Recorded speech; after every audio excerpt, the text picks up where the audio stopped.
So a few weeks ago, Ruth and I went out to a place in Hintonburg that's known for its oysters. Anybody here had oysters?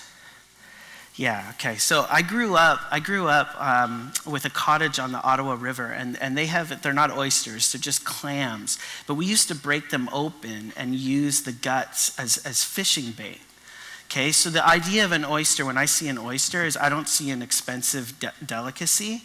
I see fishing bait. And we went out with good friends, and I'll try anything once. And so I dumped a whole bunch of stuff on it to try and make it not. You know what? If you have to eat a food where you got to dump a lot of stuff on it to get it down, that's usually a sign that, anyway. You can tell how I feel about this. So I had it, and in the time that it took me to have one, Jay had like 5. He was just like doing the thing. And oysters are one of those things. You either love them or you hate them. Not very many people are kind of ambivalent about it. And if you are, it's because you haven't had one yet. Because very quickly you will decide whether you love them or hate them. Speaking of awkward, that wasn't awkward, but a few years ago, before Ruth and I had kids, we went out for dinner one night at Fratelli's, and they had all-you-could-eat mussels, okay? And people love mussels. I found out very quickly I don't. We didn't order mussels that night, but Fratelli's in the Glebe, when it was there, the tables are really close together. You know what I'm talking about? And like when you're on a date, they're like the people are right beside you. And so we're sitting there. It was like 35 degrees out that day. It was a summer day. And the guy beside us had ordered like 50. And they're all sitting there opened, and I'm sitting beside him. It's hot. I don't know what I ordered, but I just start sweating like crazy. And it's getting awkward. And Ruth's looking at me. She's like, "Are you okay?" And I'm like, "Yeah, I'm fine." And I'm just like, I think I'm just allergic to things that come in a shell. All I know is that I end up going to the washroom before our food even comes. I didn't come out for 45 minutes. It was so bad that the waiters started hitting on Ruth, thinking that we were on a date and I had bailed on her. He like sat down and had a conversation with her while I was, exploring my insides in the washer. It was awkward. And so I've learned I am not a person that loves oysters or mussels. I hate them. No offense, Jerry. It was good. Now, if you put enough toppings on it that I do like, I will take that. But how many of you here love oysters, mussels? It's okay. I'm not going to kick you out. Okay. How many here hate them? They're like, this is just gross. Like, I don't, okay. This morning, we're going to look at a story that actually there's moments of complete and utter awkwardness, okay? We're going to talk about some stuff that's kind of gross, kind of weird. But more than anything, if there's a big picture that comes out of what we're looking at today as we continue our series in 1 Samuel, is the story about David and the reality that is everybody loves David. If you were here last week, we finished up the story in chapter 17 of David and Goliath. And if you grew up in church, you know this story. If you didn't grow up in church, you've kind of heard this story or allusions to it. This young shepherd boy gets called out, and King Saul goes, whoever kills Goliath comes out every day from the Philistines and taunts Israel and says, you send out your best guy, and I will fight him, and whoever wins, that nation will win, and the other nation won't win. This wasn't an uncommon thing to have happen in the ancient Near East. Goliath was probably 9 feet tall, a giant, big dude. Okay, could have played in the NBA.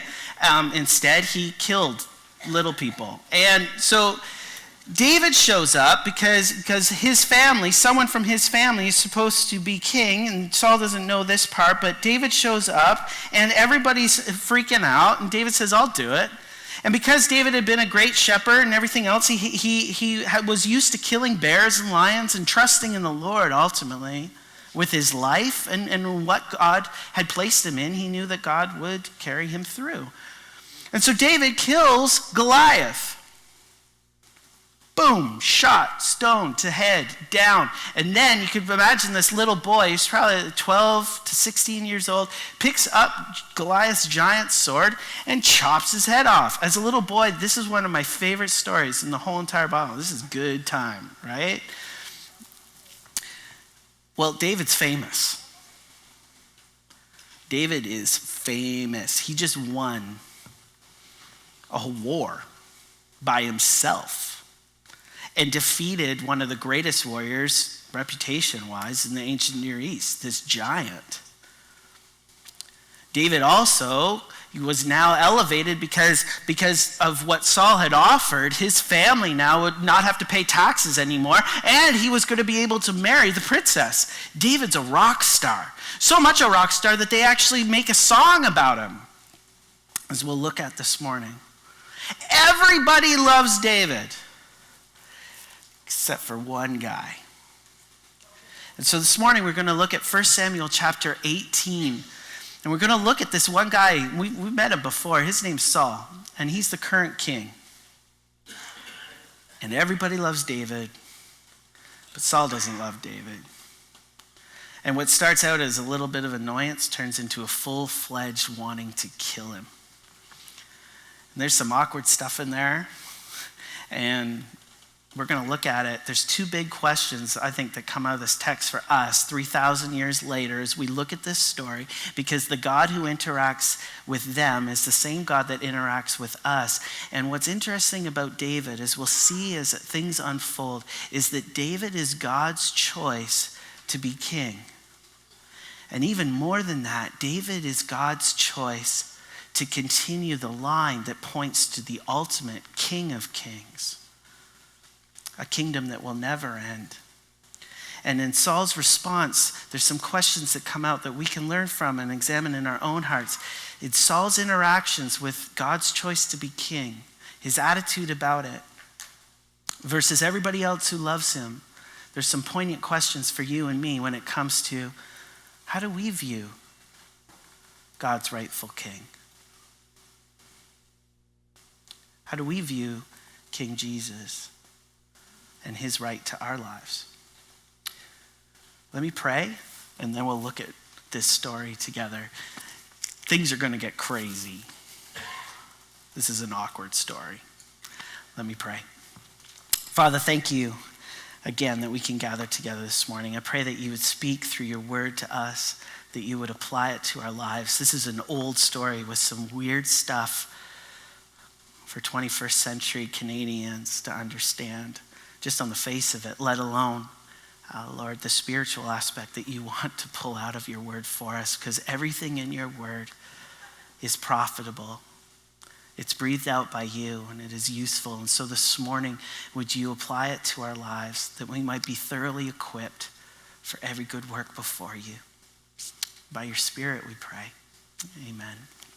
All right, so 1 Samuel chapter 13, it's near the end of the Bible. Like I said, it was written 3,000 years ago, and we're picking up the story. This is the transition. Saul is Israel's very first king, and during the culture of the day, it was not abnormal to fight and to fight and to fight. You would fight all spring and summer, while you would also do your harvest, and then you would lay down for the winter, and then the spring and summer would come again, and you would fight again. And the nations around would war all the time. It's what they did.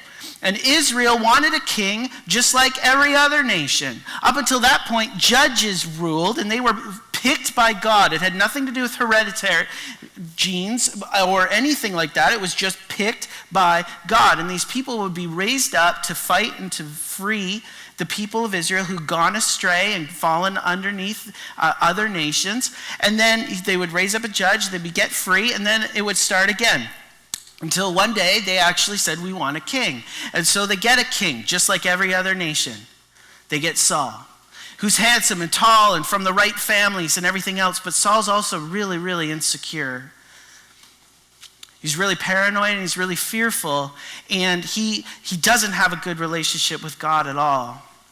In fact, he rebels against God, and God actually takes away the kingdom from him in principle, but it doesn't come out yet fully. And God actually identifies this young shepherd boy named David and says, this is the one who's going to be the king. Saul doesn't know all of that. It's not all figured out yet, But God has got his hand on David, and winning over Goliath is just the first of many things that we see God's hand upon David's life. But chapter 18 picks up right after David slays Goliath. Everybody's freaking out. They're happy. It is a great time. And we'll pick it up in verse 1. It says, as soon as he had finished speaking to Saul, okay, this is David speaking to Saul, the soul of Jonathan was knit to the soul of David. And Jonathan loved him as his own soul. Jonathan is Saul's eldest son. He's the one who, from a human point of view, is next in line to be king. And Jonathan loves David, the text says. So much so, okay, and then Saul took him, being David, that day and would not let him return to his father's house. So Saul takes David to be part of the palace doings all and everything else. He becomes part of the entourage of the king. And Jonathan made a covenant with David because he loved him as his own soul. And Jonathan stripped himself of the robe that was on him and gave it to David, and his armor, and even his sword and his bow and his belt. And David went out and was successful wherever Saul sent him, so that Saul set him over the men of war. And this was good in the sight of all the people, and also in the sight of Saul's servants. So as they were coming home, when David returned from striking down the Philistine, okay, that would be Goliath, the women came out of all the cities of Israel singing and dancing to meet King Saul with tambourines and songs of joy and with musical instruments. And the women sang to one another as they celebrated, Saul has struck down his thousands and David his 10,000s. Okay, this is a folk song. It's actually recorded again and again and again throughout the rest of Samuel.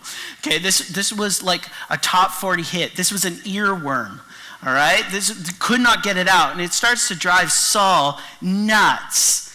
Okay, look at verse 8. Saul was very angry, and this saying displeased him.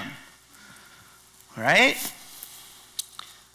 Look at this. He goes, he said, they've ascribed to David 10,000s, and to me they've ascribed thousands. And what more can he have but the kingdom? And then Saul eyed David from that day on. It's like, I'm watching you, right? Something's starting to brew. Look at this, verse 10. The next day, a harmful spirit from God rushed upon Saul, and he raved. Okay, this isn't like a dance party. He raved, as in he started to go nuts within his house while David was playing the lyre. And as he did, day by day, Saul had his spear in his hand. So you could just see this crazy king. He's sitting there with his spear in his hand. And David's playing that stupid lyre. And the text says that Saul actually starts thinking in his mind, I'm going to pin this little boy to the wall. And he throws his spear and tries to hit David, and he misses. But you notice verse 10, it's kind of scary. It says, a harmful spirit from God rushed upon Saul. Right? Like, you can skip over that kind of stuff, but if you're like me, that kind of bounces out at you and goes, whoa, kind of challenges the view of God, doesn't it?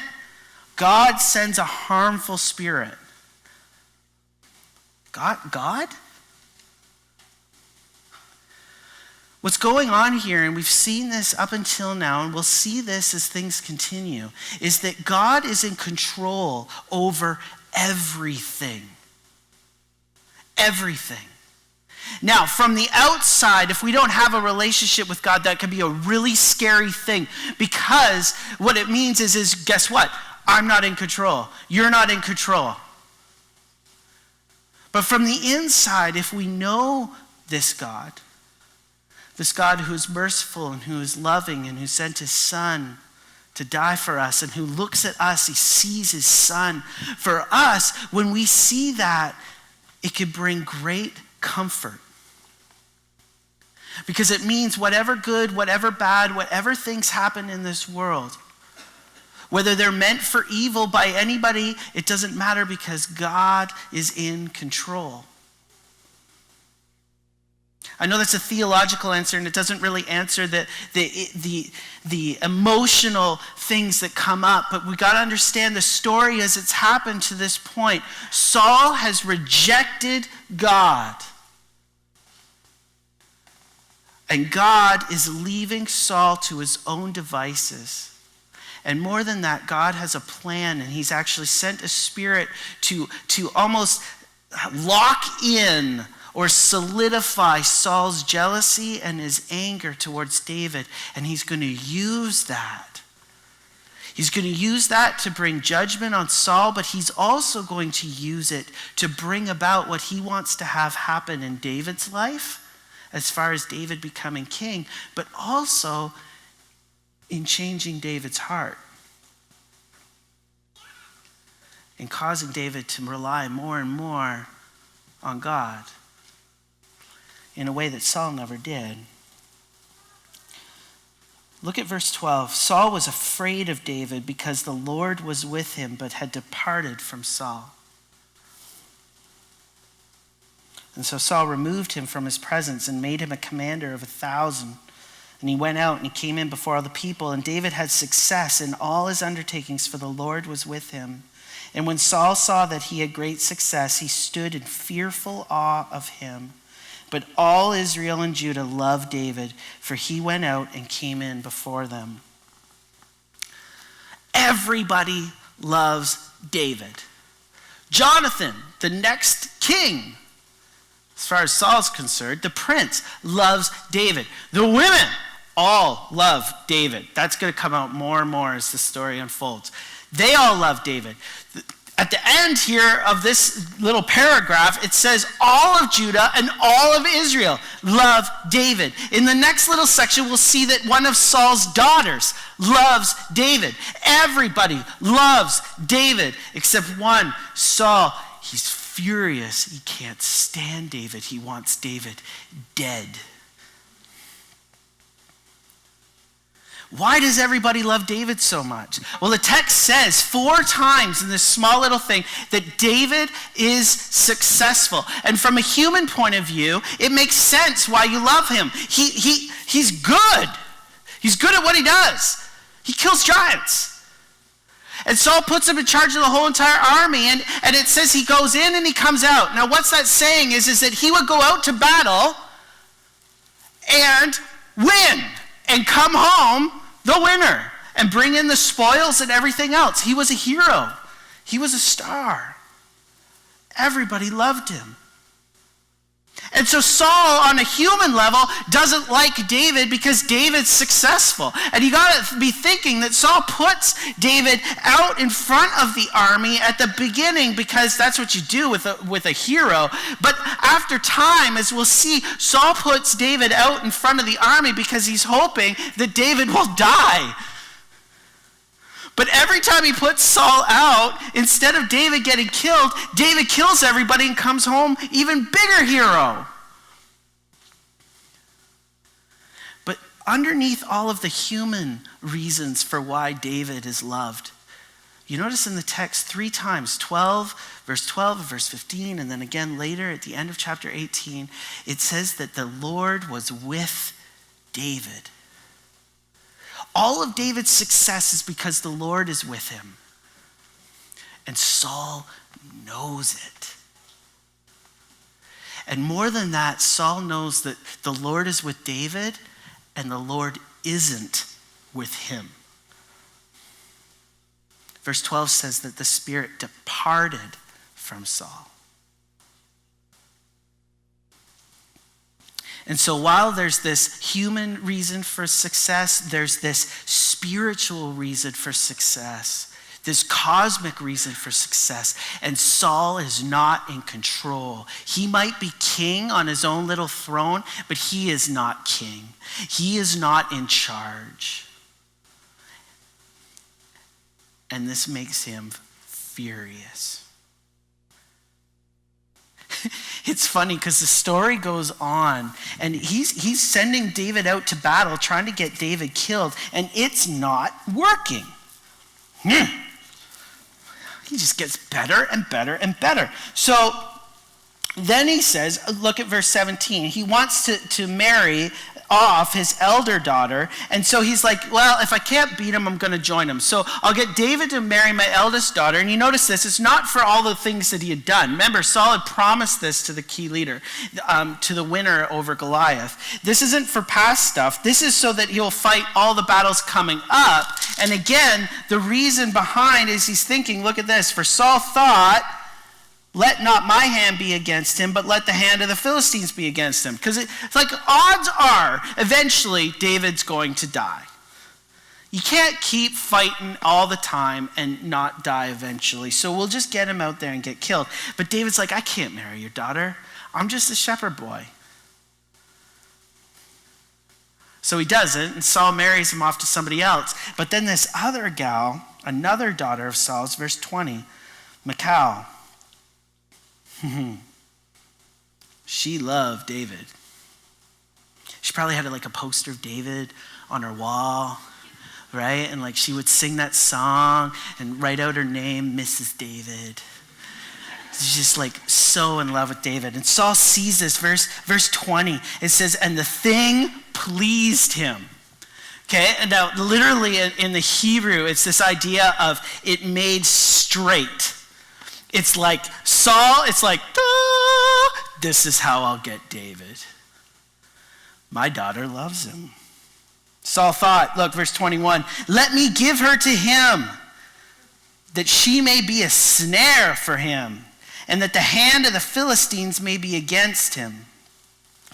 So you see what he's saying? It's like, I got it now. It's like that Coyote Looney Tunes commercial or cartoon where the bubble pops up and it's like, this is how I'll kill the Roadrunner.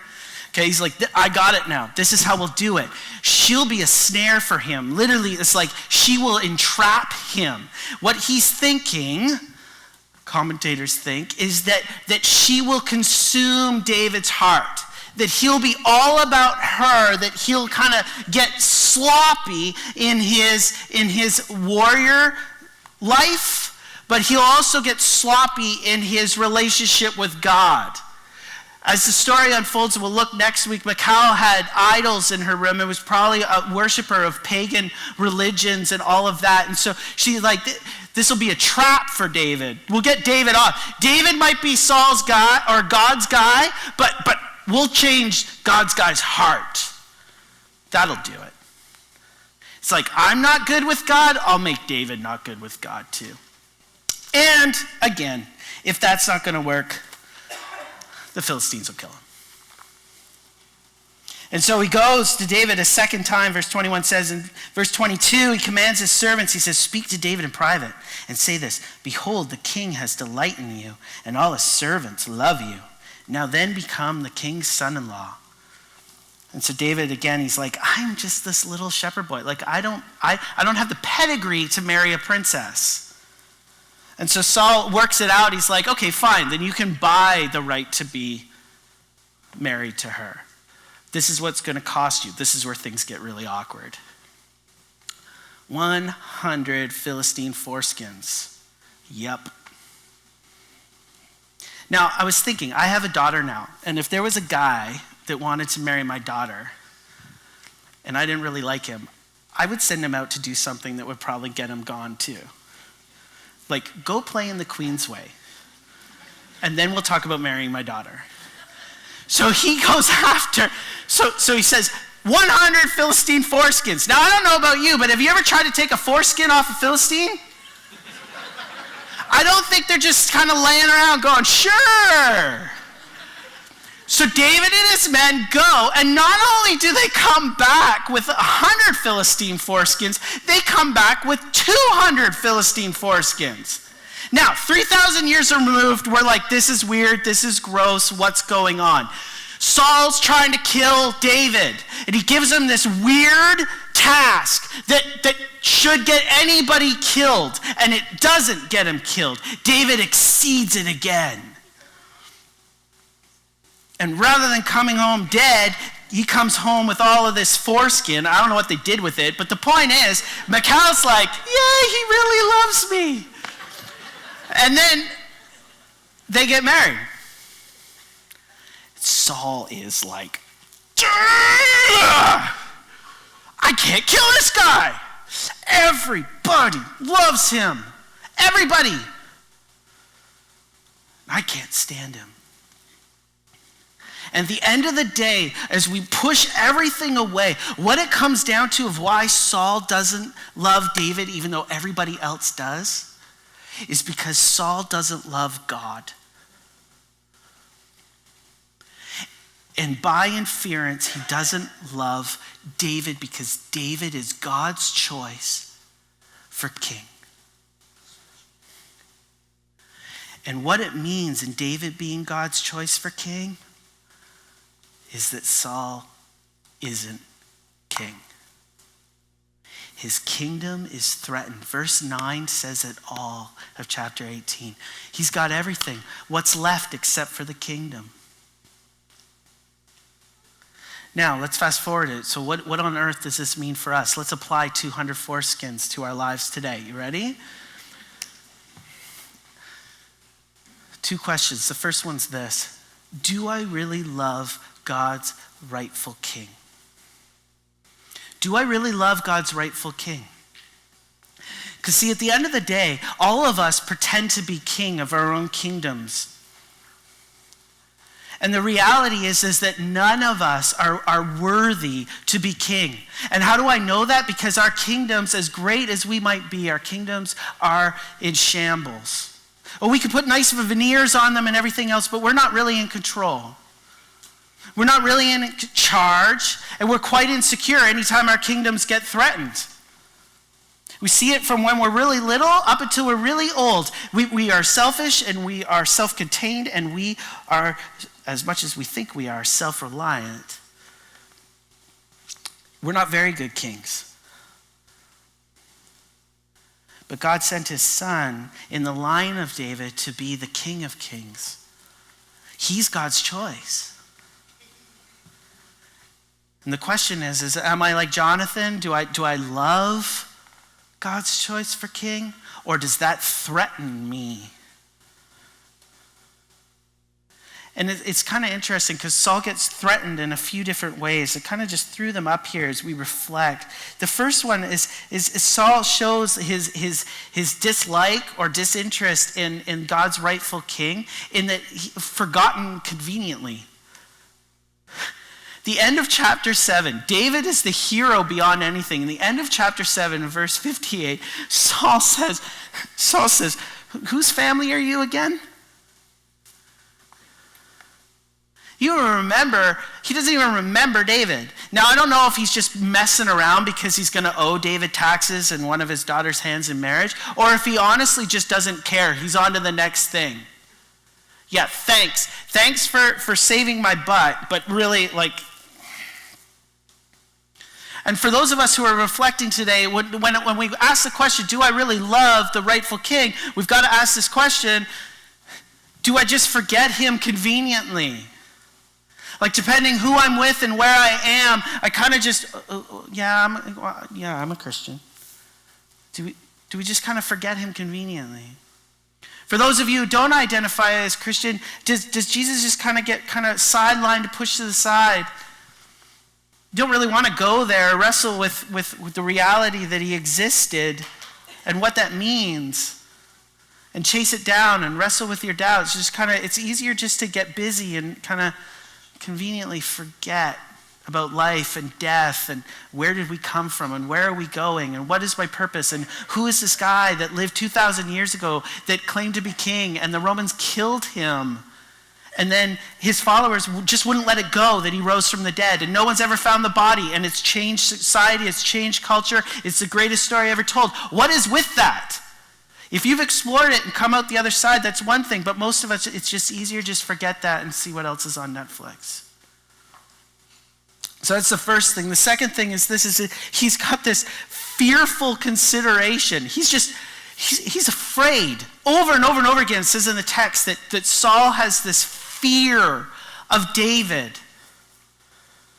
And a lot of us approach God's rightful king that way. We're afraid. Even us as Christians, if we're honest, we come before him not in a good, godly, righteous, healthy reverence, but in actual fear. And it could come out in two ways. It could come out in that we're afraid to approach him. We're afraid to come and to confess our sin to him. We see him more as this guy who just wants to drop the hammer on us.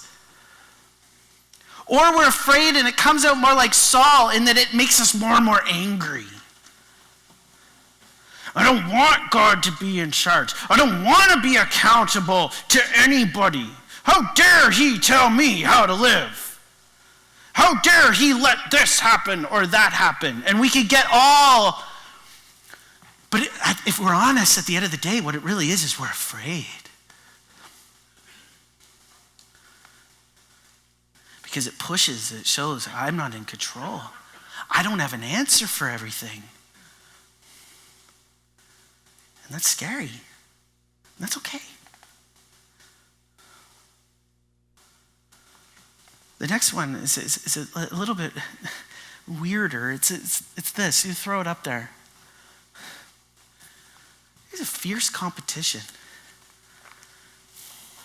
As we wrestle with the question of whether we love God's rightful king, sometimes fierce competition gets in the way. Saul wants to be David, but he's not David. And instead of doing the repentance and the work to become like David, instead he tries to take it in his own hands. He tries to kill David. And all of us, as we're confronted with the rightful king, that's the question before us, right? Is this, at the end of the day, this is someone who is competing to be king of my life and of yours. It's not much of a competition, by the way. But in the here and the now, it feels like a competition. Every day we wake up and we say, who's in charge? Me or him as a Christian? That's the question every day.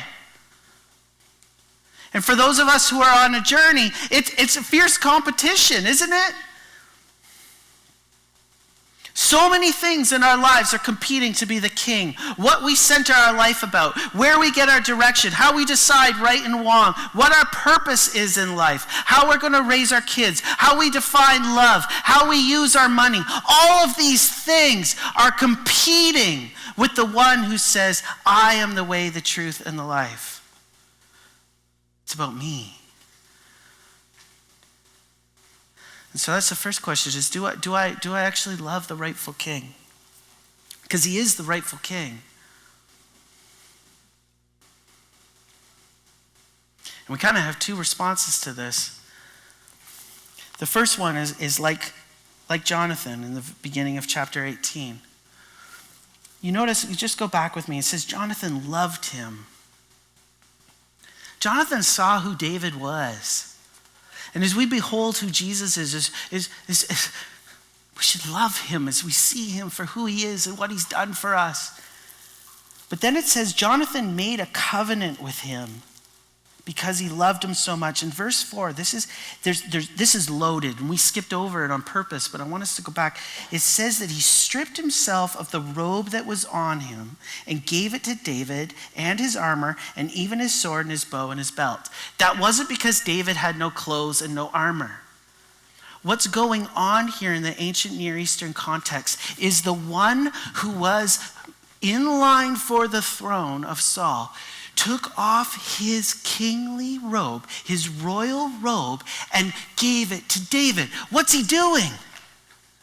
He's saying, I might be in line for the king when it comes from a human point of view, but from God's perspective, you are king. And we know this is what's actually happening because of the way that the author in Samuel has treated the robe thus far. But also from history outside of the Bible, they've found inscriptions from 13th century Ugarit, okay, where they've actually found this guy, a king, divorced his wife, and he said to his son, the prince from this queen's line, he said to him, you could stay with me or you could go with your mother. If you go with your mother, leave all your clothes on the throne. What's he saying? Abdicate. And what's happening here is Jonathan is actually abdicating the throne to the rightful king. Remember a few chapters earlier when Saul finds out that the kingdom's going to be taken away from him, and he rips Samuel's robe. And Samuel says, just like you've ripped my robe, the kingdom's going to be torn away from you. And what's interesting, we'll look at it in more detail next week, but chapter 19 ends with the Spirit of God coming in judgment on Saul, and Saul is stripped of his kingly robe and laid out flat for days before the rightful king.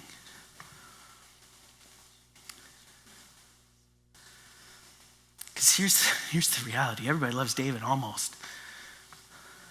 But God's rightful king is God's rightful king, and we can either lay down our kingdoms before him, or we can be laid out. And that's the second question, is will we lay it down, or will we be laid out? This is from Philippians 2. Can you throw it up there, Winnie? In talking just about how we should treat one another, Paul goes back and he uses the example of Jesus. It's ironic that the one who has claim to all thrones is the one who stepped off his throne and laid down his life for you and for me. This is how we know he's the rightful king. It says this, though he was in the form of God, it's talking about Jesus, he did not count equality with God a thing to be grasped, but emptied himself by taking the form of a servant, being born in the likeness of men, and being found in human form, he humbled himself by becoming obedient to the point of death, even death on a cross. Keep going. Therefore, God has highly exalted him and bestowed on him the name that is above every name, so that at the name of Jesus every knee should bow in heaven and on earth and under the earth, and every tongue confess that Jesus Christ is Lord, to the glory of God the Father. Let's throw the quote up there. This is a question. Because the reality is, as Philippians 2 says, we can come to him and recognize what he's done, and we can acknowledge who he is, but there's a day coming where all of us will have to give up our thrones, whether we like it or not, to the rightful one. There's this quote about Jonathan. It says, this deed on Jonathan's part was an act of faith. This idea of taking off the robe and giving it to David. He said, only faith makes us willing to be the lesser. Faith causes us to surrender the rights we pretend to have over against Christ, who is truly king. So we're going to finish today. The worship band's going to come. We're going to sing, Great Are You, Lord. I don't know where you're at today when it comes to your walk with God. If you're a Christian here, these questions are like, again, double check. Who's king? Do I love him? Does my life reflect that? And if you're not, if you're still searching here today, these are questions that we all have to face and we all have to ask. What are you doing with this one who claims to be the king? How's it going being the king of your own life? And we can be threatened by that, but here's the deal, is that Jesus demonstrates his love for us, and while he has the claims to all thrones and all rights of all of us, instead he laid down his own life for us. And so we're approaching the one who loves us so much that he stepped off his throne, that now as he sits on his throne, he's calling in response that we would love him like Jonathan loved David and give our robes, our rights to be king to him. Let's stand together and we'll finish this last song as a prayer to our King.